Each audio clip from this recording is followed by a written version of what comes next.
Hi, ഇന്ന് നമുക്ക് വളരെ സിമ്പിളായിട്ട് എളുപ്പത്തിൽ ഒരു മസാല ദോശ ഉണ്ടാക്കുന്നത് എങ്ങനെയെന്ന് നോക്കാം. ഇതിന് കുറച്ച് ഇൻഗ്രീഡിയൻസ് മാത്രം മതി. നല്ല ടേസ്റ്റി ആയിട്ടുള്ള മസാല ദോശ എങ്ങനെ ഉണ്ടാക്കുന്നത് നോക്കാം. നമ്മളൊരു പാൻ ചൂടാക്കാൻ വെച്ചിട്ടുണ്ട്. ഇതിനൊരു പരന്ന പാൻ എടുക്കുന്നതായിരിക്കും നല്ലത്. അതിലേക്ക് നമുക്ക് 1 സ്പൂൺ സൺഫ്ലവർ ഓയിൽ ഒഴിച്ചു കൊടുക്കാം.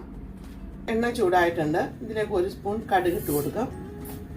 കടുക് പൊട്ടി വരുമ്പോഴത്തേക്ക് നമുക്ക് അതിലേക്ക് 1 സ്പൂൺ ഉഴുന്ന് പരിപ്പ് ഇട്ട് കൊടുക്കാം. കഷ്ണം ഇഞ്ചി പൊടിയായിട്ട് അരിഞ്ഞത്,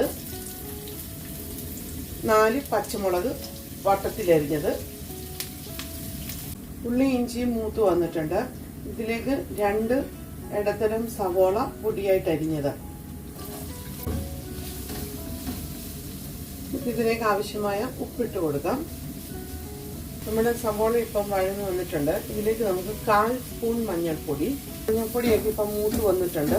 ഇത് നമ്മൾ 2 ഉരുളക്കിഴങ്ങ് കുക്കറിലിട്ട് പുഴുങ്ങിയതാണ്. ഉപ്പൊന്നും ചേർക്കാതെ വെറുതെ പൊടിച്ചെടുത്തതാണ്. അതിട്ട് കൊടുക്കാം.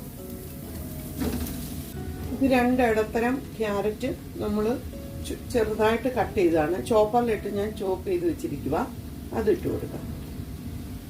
ഇനി ഇതെല്ലാം നമുക്ക് നന്നായിട്ടൊന്ന് മിക്സ് ചെയ്യാം. സവോളയായിട്ട് ഇതെല്ലാം യോജിച്ച് വരണം. എനിക്ക് ഇച്ചിരി ഉപ്പ് കുറവുണ്ട്. ഇച്ചിരി ഉപ്പും കൂടെ ഇട്ട് കൊടുക്കാം. നമ്മുടെ മസാലയ്ക്ക് ഒരു ചെറിയ ബൈൻഡിങ്, ഒരു പിടുത്തം വേണം. അതുകൊണ്ട് നമ്മൾ ഇതിനകത്തോട്ട് ഒരു 1/4 ഗ്ലാസ് വെള്ളം ഒഴിച്ചു കൊടുക്കണം. നമ്മൾ 1/4 ഗ്ലാസ് വെള്ളം ഒഴിച്ച് ഒരു 1/4 ഗ്ലാസോട് ഒഴിച്ചു കൊടുക്കണം. അപ്പോൾ ടോട്ടൽ നമ്മളിപ്പം 1/2 ഗ്ലാസ് വെള്ളം ഒഴിച്ചിട്ടുണ്ട്. നമ്മൾ പൊടിയായിട്ട് അരിഞ്ഞിട്ടുള്ള ഒരു പിടി മല്ലിയില.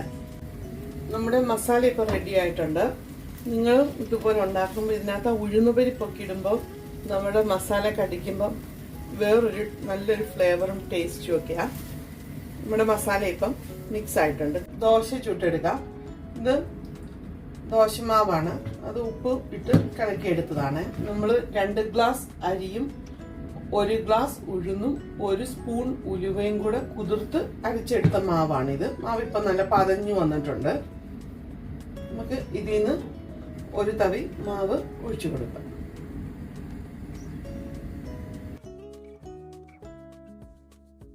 കാൽ സ്പൂൺ നെയ്യ് നമുക്ക് ഇതിന് ചുറ്റിനും ഇങ്ങനെ ഒഴിച്ചു കൊടുക്കാം.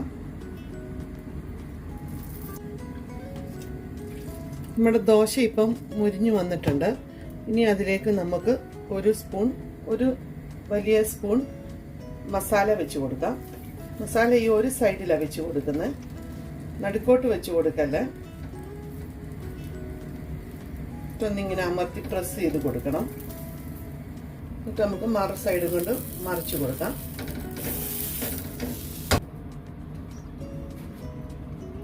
നമ്മുടെ മസാല ദോശ ഇപ്പം റെഡി ആയിട്ടുണ്ട്.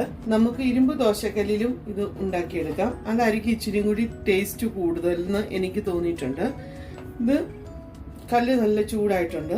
ആ ചൂടിനെ ക്രമീകരിക്കാൻ വേണ്ടി നമ്മൾ ഒരു സ്പൂൺ വെള്ളം ഒഴിച്ചു കൊടുക്കുക. അപ്പം ആ ചൂട് നന്നായിട്ട് ക്രമീകരിച്ച് വരും എല്ലാ സ്ഥലവും. എന്നിട്ട് ഒരു ടിഷ്യൂവിനൊന്ന് തൂത്ത് കൊടുത്താൽ മാത്രം മതി.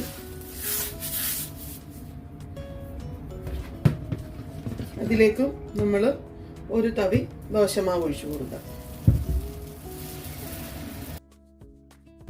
ഇതിലേക്കും ഒരു 1/4 സ്പൂൺ നെയ്യ് ചുറ്റിനും ഒഴിച്ചു കൊടുക്കാം.